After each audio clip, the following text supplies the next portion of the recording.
vasito, agarran la copita, compartimos la copa y se van. Y en realidad, compartir la cena del Señor no es algo más. Más allá de que el Señor haya dejado un mandato, porque dice que Él dejó un mandato de que hagamos esto en memoria de Él, yo creo que el recordar lo que Jesús hizo por cada uno de nosotros no es algo pequeño, es algo grande. ¿Por qué es algo grande? Creo que quienes verdaderamente amamos a Dios y servimos a Dios de corazón, nos damos cuenta que en el momento en el cual el Señor murió en la cruz del Calvario, Él nos dio la posibilidad de poder acceder a las bendiciones que Dios tiene en los cielos. ¿Por qué digo acceder? Porque usted tiene que acordarse que la humanidad estaba enemistada con Dios. Enemistada significa alejada, apartada de Dios. ¿Por qué estaba enemistada y por qué estaba apartada de Dios?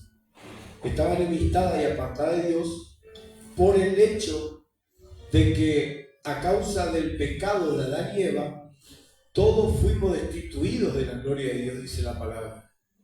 Quiere decir que a causa de la transgresión de la ley, cuando Adán y Eva pecaron en el huerto del Edén, todas las descendencias y todas las generaciones futuras hasta el día de hoy estaban en maldición.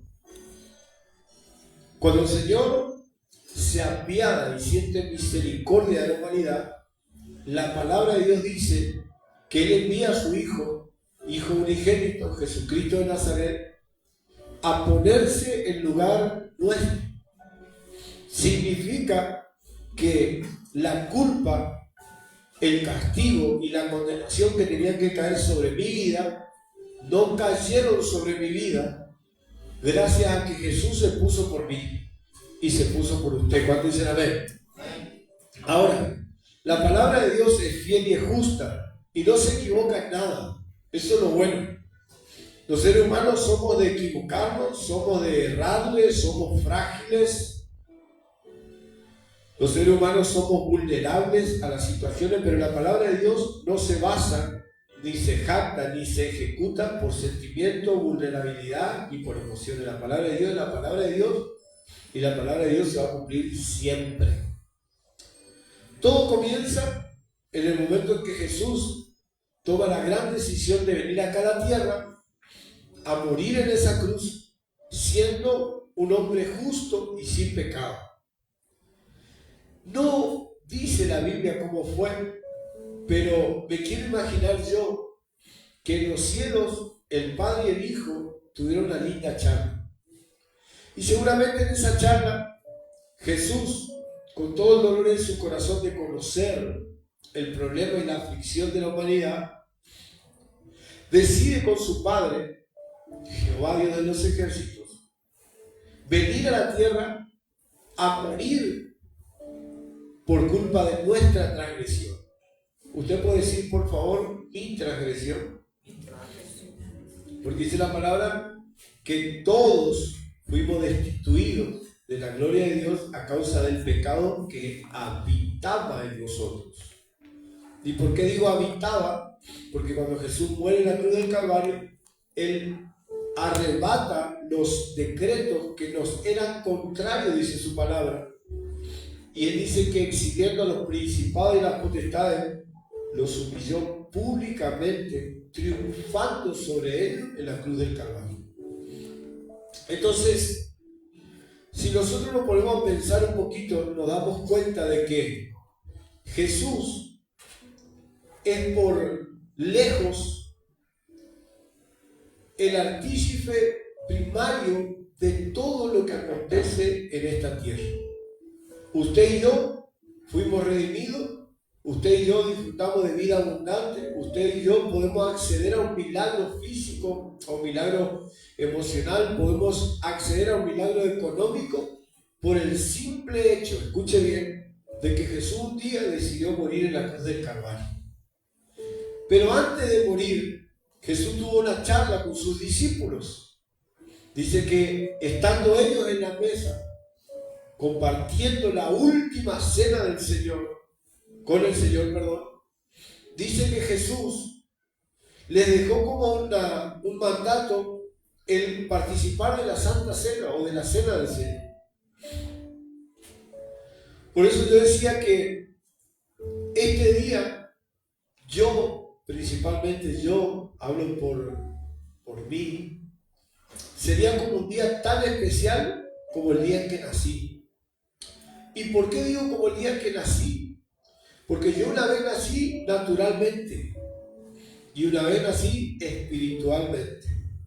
Nací naturalmente cuando mi mamá me concibió en el año 79 y nací espiritualmente y soy una nueva criatura desde el año 2001 hacia aquí adelante. ¿Por qué? Porque un día ese Jesús que compartió la cena y dejó un mandato y que murió en la cruz se acordó de mí como se acordó de usted. Ese Jesús que un día no escatimó, dice la palabra, ser el Hijo de Dios, sino que tomó forma de hombre, vino aquí a la tierra y se puso y se humilló y se bajó, o sea, Él permitió que la humanidad le pisase la cabeza.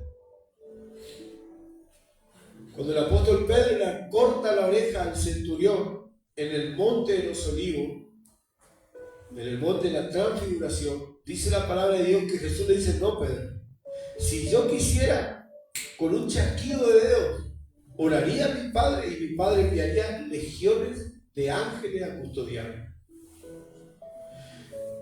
¿Por qué le quiero decir esto? Porque a mí, en especial, estos días en los cuales se conmemora la Cena del Señor, las Pascuas, Navidad, para mí no es un día más. No sé para usted si es un día más, pero para mí es un día especial.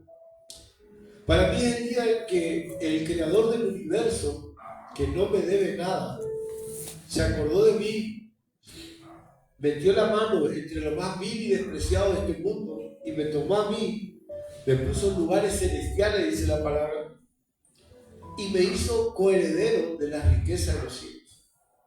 Fíjense que no es cosa menor que nosotros tomemos como una cosa más, una liturgia más la cena del Señor. Es como cuando dice la pastora: alabemos con ganas. Bueno, vamos a tomar la copita con ganas. No, esto es diferente. Adoremos con el espíritu, esto es diferente. Porque cuando nosotros hablamos de la cena del Señor, cuando miramos a copa, miramos el pedacito de pan, miramos los panes, miramos la Biblia que está abierta con el versículo de Lucas capítulo 22, nos damos cuenta de que en Dios nada fue casualidad. Ni que usted esté sentado ahí y yo esté predicando acá. No fue casualidad de que haya personas que estén conectadas en la transmisión oyendo esta pequeña enseñanza. Y es porque en Dios nada es casual. Es porque en Dios todo ahí tiene un propósito y tiene un objetivo claro. La cena del Señor tiene un propósito y un objetivo muy claro. Y es recordando que un día, escuche bien lo que le voy a decir, alguien que no tenía que haber bajado a esta tierra, decidió bajar. Alguien que no tenía que haber sufrido, decidió sufrir. Alguien que no tenía que haber muerto porque es el Hijo de Dios y es eterno, no tenía que morir. Pero dice la palabra de Dios que Él no escatimó ser el Hijo de Dios, sino que se humilló y tomó forma de hombre para morir como vos y como yo, naturalmente. Me gusta porque la palabra de Dios dice que los hombres, y obviamente las mujeres, moriremos una sola vez y seremos juzgados. Lo dice que vamos a tener muchas muertes. Y está hablando de los que fuimos escogidos.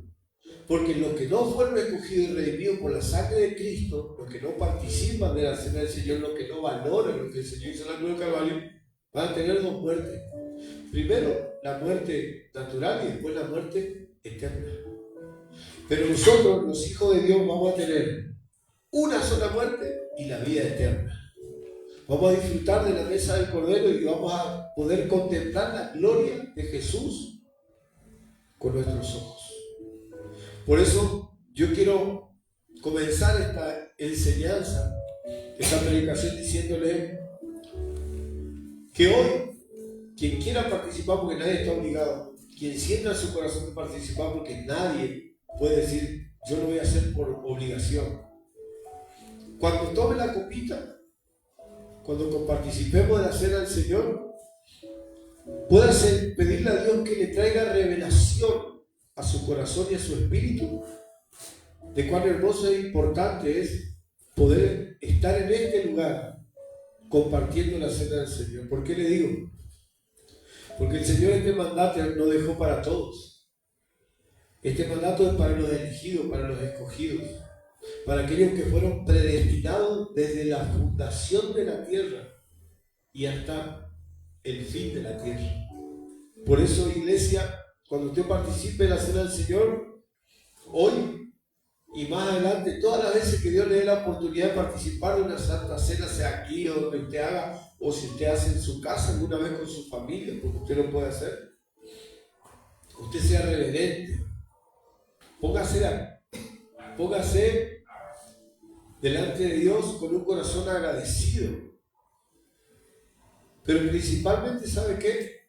Hay algo que a mí me llamaba la atención y hablaba con mi hermano el otro día. Y él me hablaba de la Santa Cena. Y quiero que escuche esto. Porque, en verdad, muchas veces hay personas que no le permiten, no lo quieren, no le dejan participar de la Cena del Señor. Y hay algo que hay que entender y es importante, que dice la palabra de Dios que aquel que beba o coma indignamente de la cena del Señor, condenación y muerte acarrea su vida. ¿Qué significa esto? Todos pecamos, ¿verdad? Usted comparte conmigo que todos somos pecadores, ¿no? Todos somos pecadores, nos equivocamos, erramos, nos enojamos. Pero qué diferente es cometer un pecado por casualidad y no ser practicante del pecado. Ahí está el grave tema. Que cuando nosotros sabemos que algo es pecado y lo hacemos, nosotros estamos practicando ese pecado. Y si participamos en la cena del Señor, estamos yendo contra la palabra de Dios. Y ahí está el tema. Estamos bebiendo indignamente de lo que Él hizo. Es como que estamos jugando con la sangre de Cristo. Por eso yo creo que el Señor fue tan explícito y tan contundente con este tema, porque no es un tema menor. Ni la cena del Señor, ni la cruz del Calvario, ni la resurrección, ni la vida eterna. Ninguna de las cosas son cosas pequeñas, son cosas muy grandes e importantes para todos nosotros. ¿Cuánto dicen amén?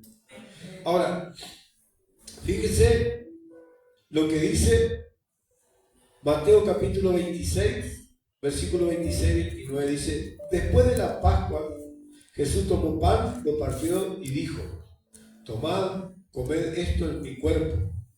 Luego tomó la copa y dijo: bebed de ella todos, porque esto es mi sangre del nuevo pacto, que por muchos es derramada para remisión de sus pecados. No para todos, por muchos.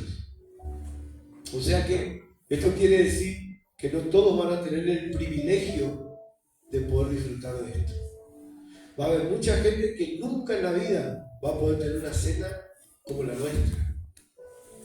Porque acá no dicen por todos, dicen por muchos. Y de esto está hablando el apóstol Mateo. Pero el apóstol Marcos dice: Jesús tomó el pan, dio gracias, lo partió y dijo: tomad, esto es mi cuerpo. Y tomando la copa dio gracias y les dio.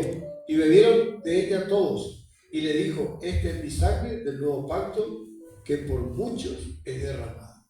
Y ustedes van a ver que en los tres evangelios, Mateo, Marcos y Lucas, se repite la narración, porque ellos estuvieron sentados en ese lugar. ¿Se entiende o no? Fue real. Y dice: y tomó el pan Lucas, y habiendo dado gracias, lo partió y se lo dio diciendo: este es mi cuerpo que por vosotros he dado, haced esto en memoria de mí. Asimismo tomó la copa diciendo: esta copa es el nuevo pacto de mi sangre que por vosotros se derrama. En este contexto ya no habla de mucho, habla del equipo. Porque está hablando con ellos. Le dice que por vosotros es derramado.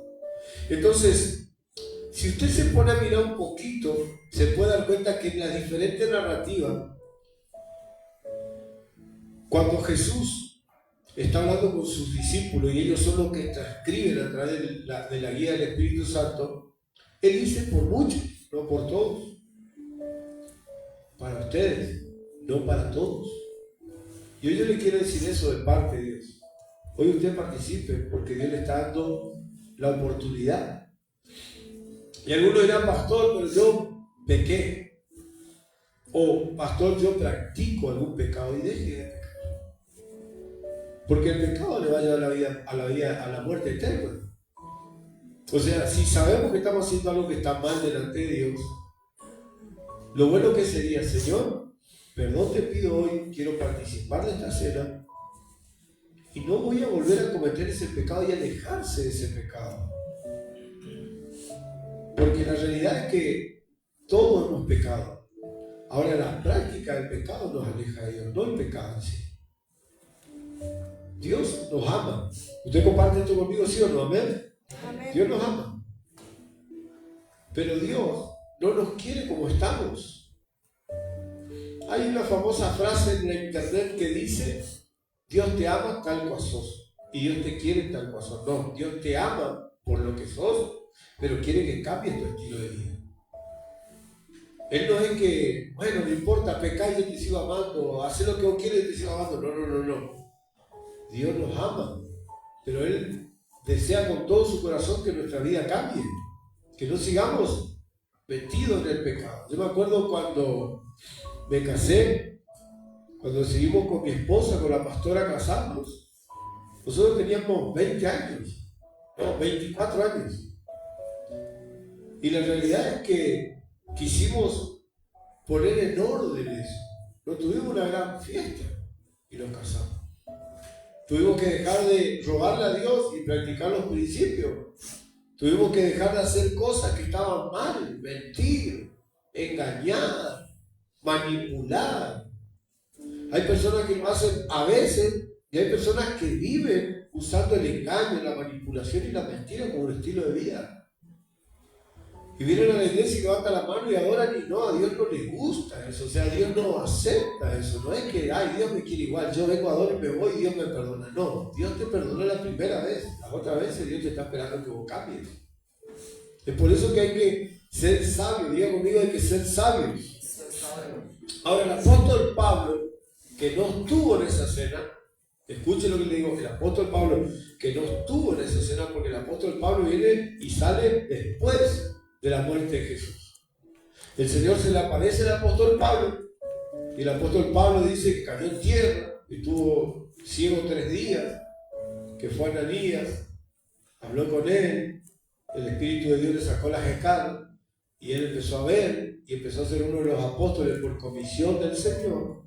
El apóstol Pablo habla en 1 Corintios capítulo 11 versículo 23 al 26 y él dice que el Señor Jesús, la misma noche que fue entregado, constituyó la cena del Señor. Dice, tomó pan y habiendo dado gracias, lo partió y dijo, tomad, comed, esto es mi cuerpo que por vosotros es partido, hacer esto en memoria, ¿de quién? De mí. ¿En memoria de quién? De Él. Y pregunto, y acá no quiero que nadie se ofenda ni nadie se enoje, pero cuando usted da una foto de su mamá fallecida, de su papá, yo tengo mi papá fallecido, yo tengo una sola foto, varias veces conté. Un día alguien dijo, decirle a Paul que deje de recordarse del pasado, pues yo me tengo que acordar de mi papá. Para mí es un momento hermoso, o sea, cuando yo veo una foto de mi papá y miro, a mí me da nostalgia, cariño, recuerdos, se me despierta un amor especial. Y esa es la foto de mi papá natural. de un papá con falencia, un papá que me fajó, un papá que me mintió, un papá que hizo miles de cosas malas, un papá que tal vez ni me abrazó. Pero cuando miramos la foto y miramos a una persona de carne y hueso, nuestro corazón se llena de emociones, ¿sí o no? Cuando usted mira la foto de su novio, de su novia, de un ser querido, de una amiga, de una noviecita, ex noviecita, no los casados, nosotros ya no. Pero uno mira y ay, el corazón como que empieza a sentir cosas diferentes. Cuando el Señor dice hacer esto en memoria de mí, lo que Él está diciendo y lo que está mandando es a que se acuerden de lo que Él hizo por cada uno de nosotros. Pregunto, ¿usted conoce? ¿Usted escuchó? ¿Usted entiende lo que hizo Jesús por usted y por mí? Tal vez alguno no, o tal vez alguien no tenga tan asimilado, porque si tuviera bien asimilado, escuche bien, no seguiría con el pecado que le asedia. Cambiaría su vida para honrar la memoria de Jesús. Muchos dicen, ay no, quiero honrar la memoria de mamá, de papá. ¿Y es más importante la memoria de papá o de mamá? ¿O la memoria de aquel que nos dio la posibilidad de vivir una vida diferente y una vida eterna? Para usted, ¿cuál es más valioso? Para mí es más valioso acordarme de lo que Jesús hizo en la cruz del Calvario y que Él me dio la oportunidad de poder disfrutar de la vida eterna que recordarme de la fotito de mi papá. Mi papá ya no está. Él no me dio ni me puede dar nada. Pero Jesús, escuche bien iglesia, me dio y me puede dar muchas cosas más abundantemente de las que pido y las que necesito. Por eso usted y yo no podemos participar de la cena del Señor como una liturgia religiosa, no. Usted y yo tenemos que participar de la cena del Señor como algo especial y una oportunidad única. Tal vez llegue a ser la última cena. Pastor, y nadie compró, nadie hizo un contrato de vida acá. Señor dio vida hasta el 2030. Señor dio vida hasta fin de año. No, ninguno. Tal vez sea la última vez que participemos en la cena del Señor. Y la vamos a participar y la vamos a compartir indignamente o dignamente. Con un corazón sincero y arrepentido, diciéndole, Señor, pequé contra ti, pequé contra el cielo, tengo algo escondido, pero hoy lo quiero sacar. Hoy quiero ponerme a cuenta con vos, Señor, porque quiero disfrutar de una vida abundante, esa vida que dice tu palabra. Fíjense qué importante es entender, hermano, que participar de la cena del Señor no es algo más. Jamás para un verdadero hijo de Dios compartir la cena del Señor puede ser algo más. Jamás. Debe ser un momento célebre, un momento único, un momento sin igual. Muchos están expectantes, ¿jugará Messi el Mundial o no? Gloria a Dios, si juega, qué lindo. Y si no juega, también, si Messi ni te conoce. Pero estamos más preocupados por un jugador de fútbol que por el Señor.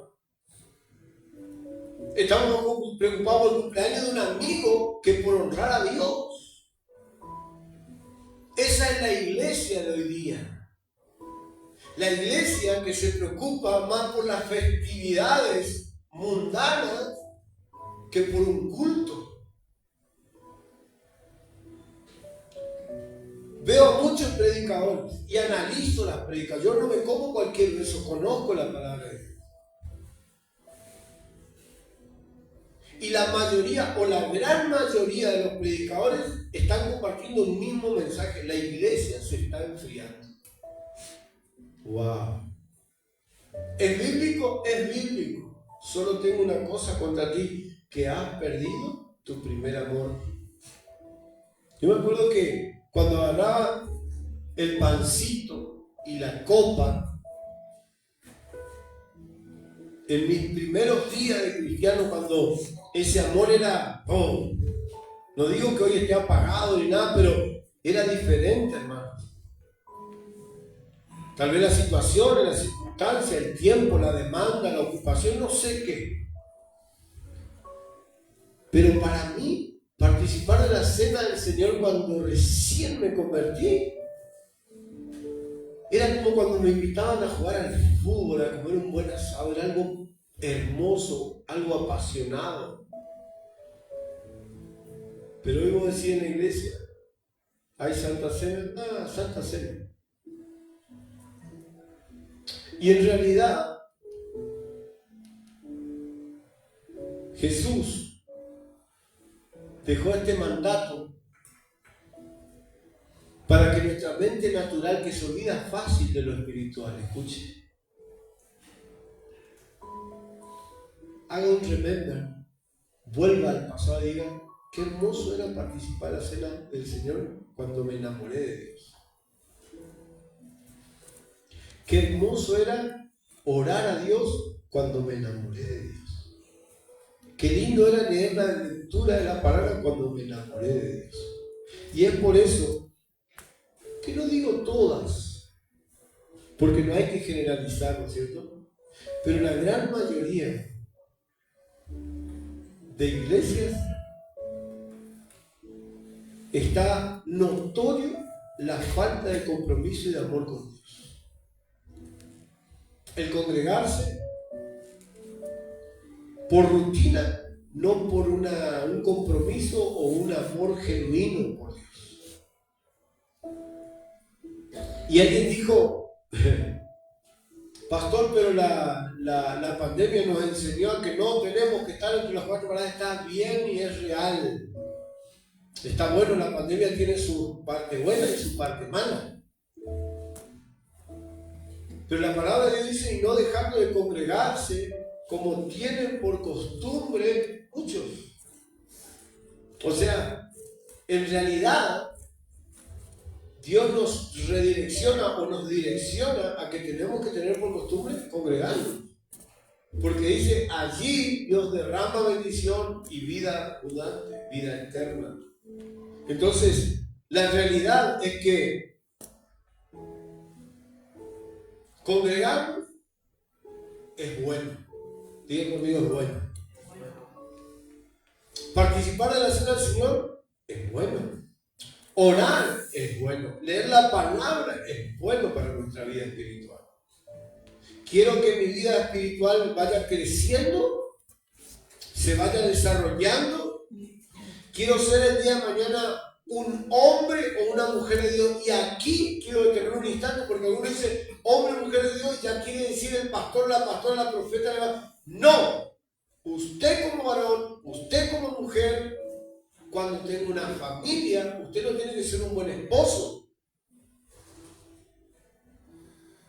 Porque los buenos esposos le dan comida a su casa, le cuidan a sus hijos, pero miran pornografía.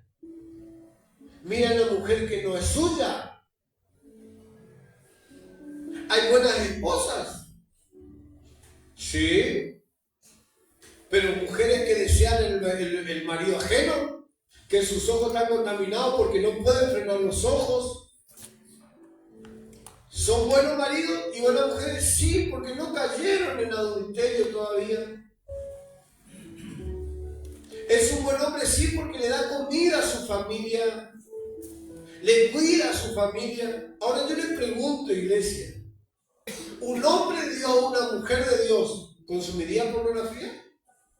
No, ¿verdad? Esa es la diferencia entre un buen hombre y un hombre de Dios. Una buena mujer y una mujer de Dios. Yo oro para que el día de mañana mis generaciones sean hombres de Dios, no buenos hombres. Porque los buenos hombres fallan, los hombres de Dios se cuidan de fallar. Es por eso que usted tiene que entender cuán importante es tomar en serio la vida cristiana. Cuán importante es tomar en serio el caminar con Dios y el serle fiel a Dios. ¿Cuántos dicen amén? Ahora, mire lo que dice el primer libro de Juan, capítulo 3, verso 8. ¿Le quedó claro lo que es participar en la cena del Señor, sí o no? ¿Sí, no? Bien. Primer libro de Juan, capítulo 3, verso 8. A mí me encanta y me apasiona este pedacito, este párrafo, este versículo de la palabra de Dios. A mí. Dice, el que practica el pecado es hijo de ¿quién? Del diablo. El que practica el pecado es hijo del diablo, porque el diablo peca desde el principio. Miren, practica el pecado, no el que peca.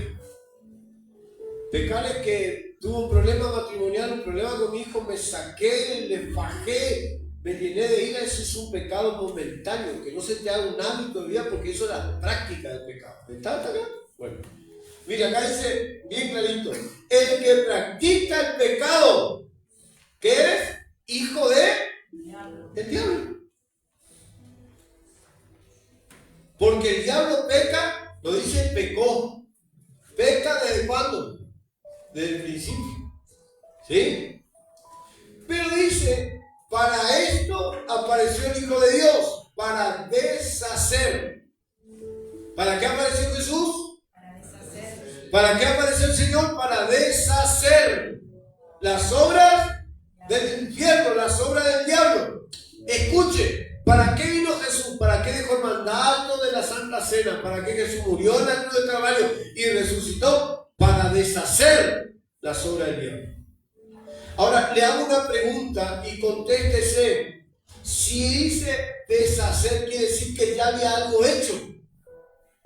Si usted ata o arma algo, usted tiene que deshacer, desarmar eso para que vuelva al estado original, ¿verdad o no? Bueno, escuchen, quiere decir que el diablo ya desde el principio maquinó cosas en contra de tu vida y de mi vida. Y el Señor sabía que Lucifer, Satanás, Belzebú, la serpiente antigua, el diablo, no iba a descansar hasta destruirte y destruir tu vida. Y por ende, tu familia, tu economía, matrimonio y todo lo demás. Por eso, dice, para esto apareció el Hijo de Dios. ¿Para qué apareció Jesús? Para esto apareció el Hijo de Dios. Para deshacer las obras del diablo. ¿Cuáles son las obras del diablo? El pecado. Diga conmigo el pecado. Hay una frase muy linda, capaz que usted vio, escuchó, o en el Facebook, en Instagram, en alguna red de las redes sociales, que dice, el diablo te sirve en bandeja de oro el pecado, pero no te obliga a pecar.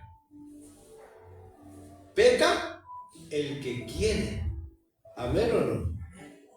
Por eso acá es una gran realidad. El diablo es diablo por diablo. Pero nosotros no tenemos que practicar lo que el diablo hace, para que no caigamos en la condenación de ser hijos del diablo y no de Dios.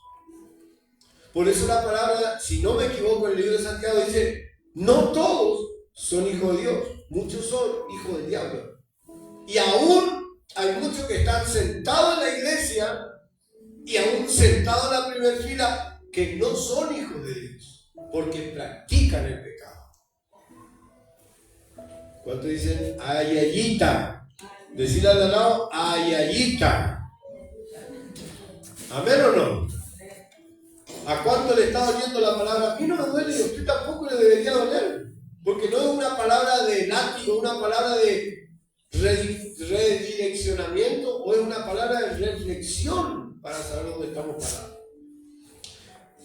El libro de Juan, capítulo 8, versículo 36 dice, así que, si el Hijo del Hombre os libertare, seréis verdaderamente libres. Si el Hijo Hijo del Hombre os libertare, seréis verdaderamente libres. Vuelvo a repetir, si el Hijo del Hombre os libertare, seréis verdaderamente libres. ¿Quién trae libertad verdadera en nuestra vida? Y no momentánea. Jesucristo de Nazaret. Si el Hijo del Hombre os libertare, seréis verdaderamente libres.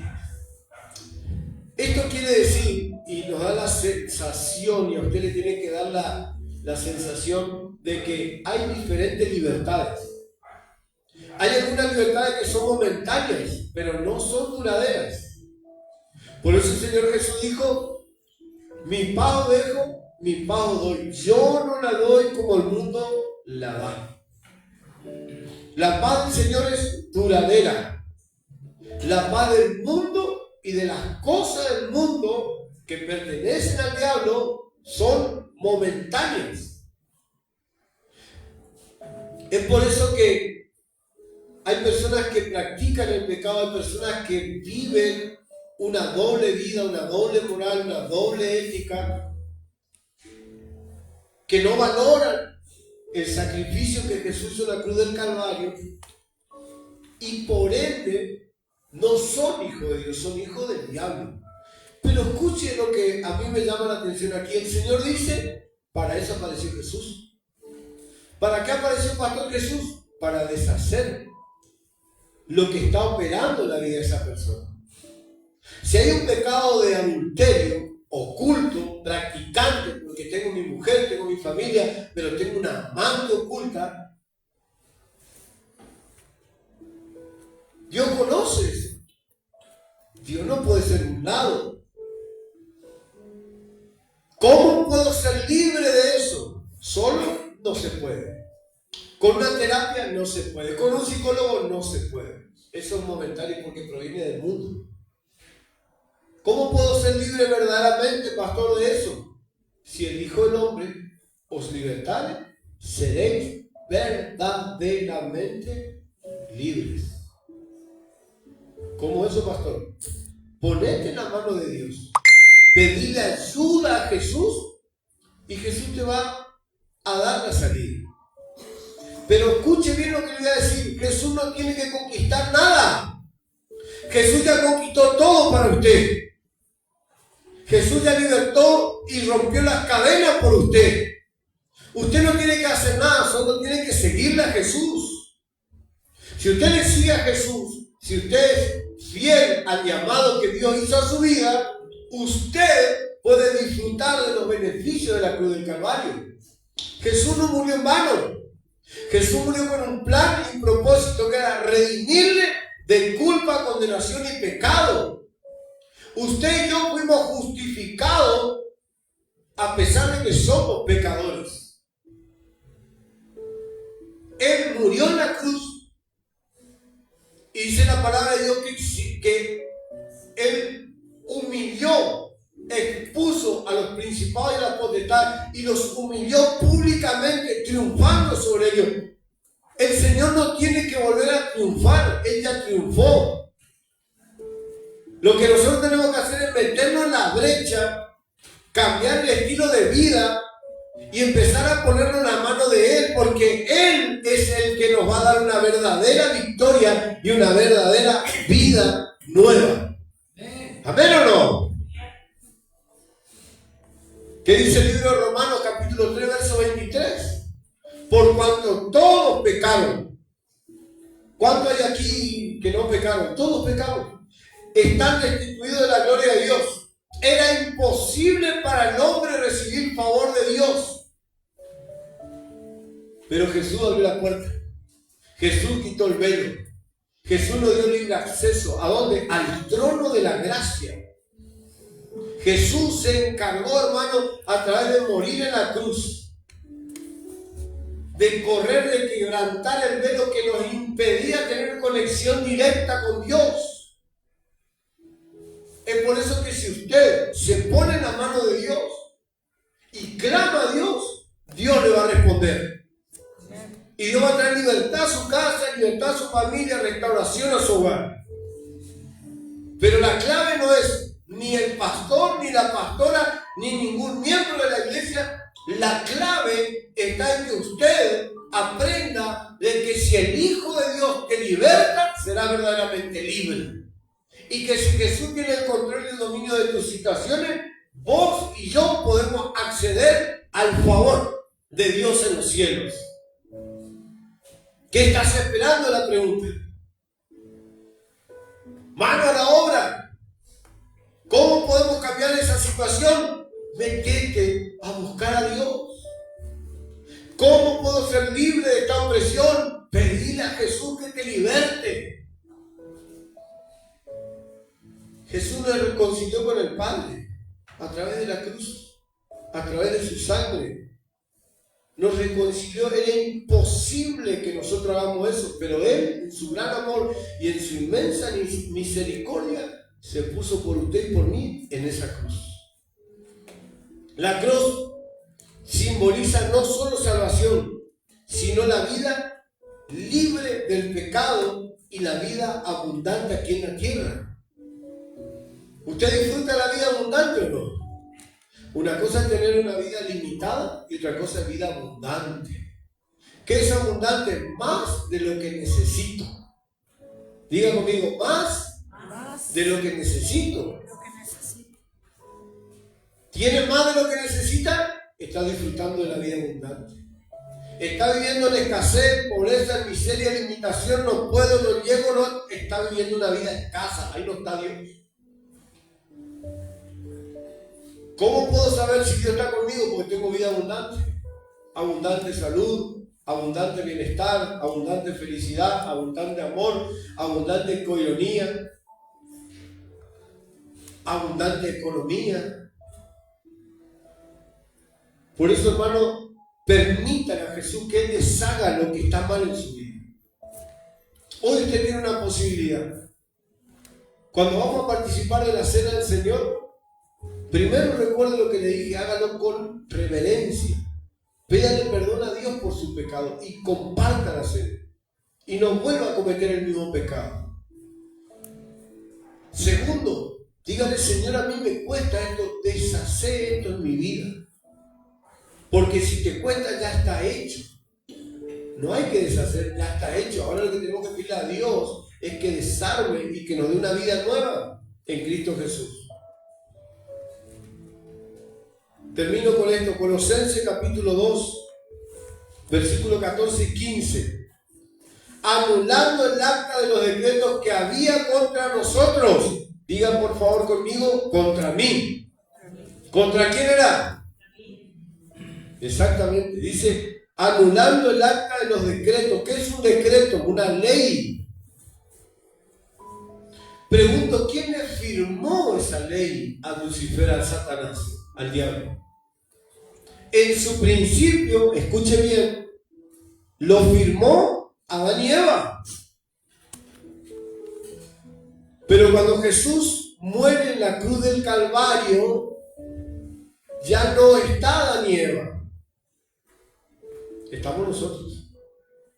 O sea que quien vuelve a refirmar esos decretos no es Adán y Eva, sino somos nosotros. ¿Y con qué, pastor? Con nuestros hechos, con nuestras palabras y nuestras actitudes. Por eso tenemos que ser sabios. Dice, anulando el acta de los decretos que había contra nosotros, que nos era contrario, quitándola del medio y clavándola, ¿dónde dice? En la cruz del Calvario. ¿Dónde está tu victoria, familia Gómez? En la cruz. ¿Dónde está tu victoria, familia Cañeski, López, Brett? ¿Dónde está tu victoria? Yo soy por nada, yo nada. En Jesús somos verdaderamente vencedores. En Él. Pero ¿sabe qué? Él no va a volver a ir a esa cruz. Él cuando venga ya va a venir a buscar a su iglesia. Y dice que Él va a venir a buscar a los escogidos. No a todos. Va a buscar a los que perseveraron hasta el final. No a todos. Por eso cuando estaba por participar de la cena, dijo, por amor a muchos, no a todos. Hoy usted está acá Y escuche bien lo que le digo. Si usted no valora el estar hoy acá, después usted no se tiene que quejar cuando usted una eternidad sin Cristo. Porque hoy usted tiene una gran oportunidad de prevalecer, de permanecer, de congregarse, de serle fiel, de orar, de quitar el pecado. Usted tiene una gran oportunidad. Cuando se cierren los libros, ya no hay tiempo. ¿Y cuándo se cierran los libros, pastor? Fácil, simple y sencillo. Cuando venga el Señor o cuando te mueres. Me imagino yo el libro, dice el libro de la vida, unos libros grandes donde todo se va inscribiendo ahí, se murió tal día, una raya. No hay forma de cambiar ese libro una vez que nos morimos. Por eso la palabra de Dios dice, si no me equivoco, en el libro de los Salmos, capítulo 34, que todos vamos a morir. Una vez y después seremos juzgados. ¡Wow! Y en ese tribunal y en ese lugar no va a estar mamá, papá, no va a estar mi cónyuge, no va a estar el pastor, no va a estar el líder, no va a estar el apóstol. En ese lugar vamos a estar cara a cara con Él. Y ahí no vamos a hablar, creo yo, ¿no? Porque delante de Él, ¿cómo querés o cómo pretendés defenderte delante del que lo conoce todo y lo sabe todo? Solo vamos a tener que escuchar la sentencia. ¿Vieron cuando acá en el juzgado, condenado, libre? Esas son las únicas dos palabras que el Señor va a usar. Él no nos va a dar explicaciones, hermano. Porque Dios es Dios y Él no le tiene que dar explicaciones a nadie. Yo no vi ni leí en la Biblia que el Señor se puso a darle explicación a Moisés. Mirá, Moisés, yo voy a hacer esto. Pues no. Juicio, condenación, fuego, frío, hambre, hambruna, desesperación. Y nadie le podía cuestionar al Señor, y hasta hoy nadie, y nunca nadie va a poder cuestionarle al Señor. O sea que vamos a estar delante del trono de Dios. Y que tal Dios te diga, ¿por qué bebiste indignamente del cáliz de la sangre de mi hijo? Y mirá, Señor, era más lindo el pecado, era más lindo la pornografía, el sexo, era más lindo la mentira, el robo. ¿Usted cree que Dios va a apañar eso? ¿Usted cree que Dios va a hacer oídos sordos o ojos sordos al pecado? Dios no puede. Por eso a mí me da miedo y temblor y reverencia.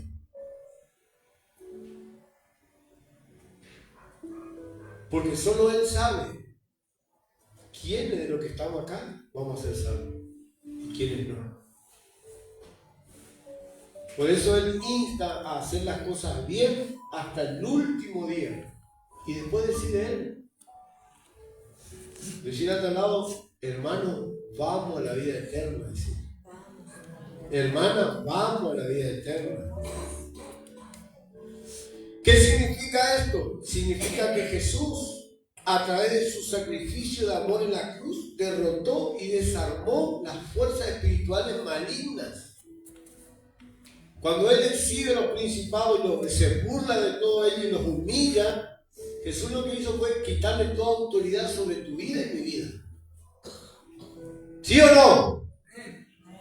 Ahora, ¿quién le da autoridad a ellos de nuevo? Usted y yo.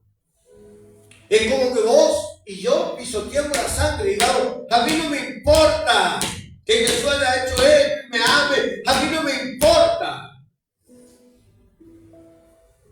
Porque es lo que hacemos, hermanos, cuando le defraudamos, cuando le traicionamos, cuando somos practicantes del pecado. La sangre de Cristo, eso que simboliza, tiramos ahí y le empezamos a pisar. ¿Y qué dice el Señor? Vos jugaste con la sangre de mi hijo.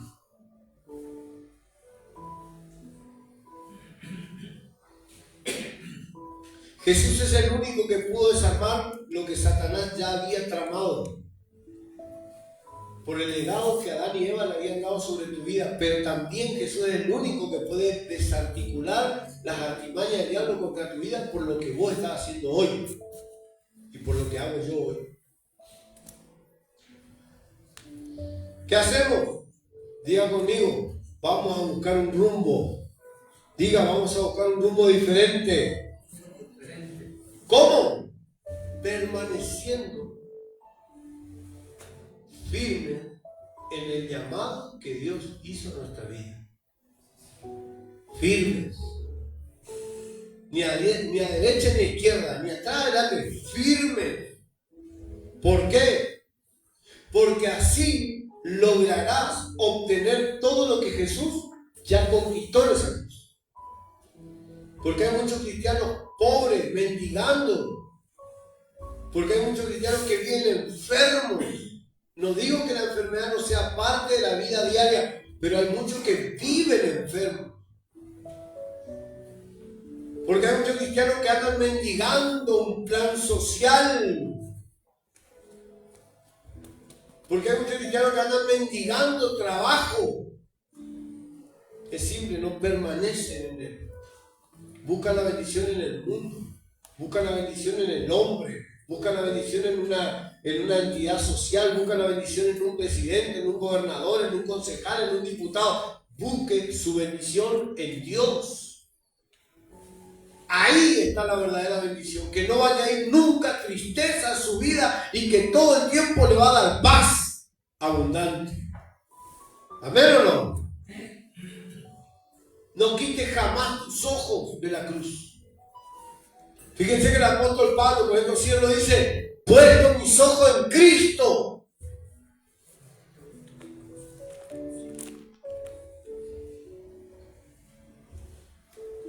Usted mira un poquito de noticiero y se va a dar cuenta de lo feo que está la calle.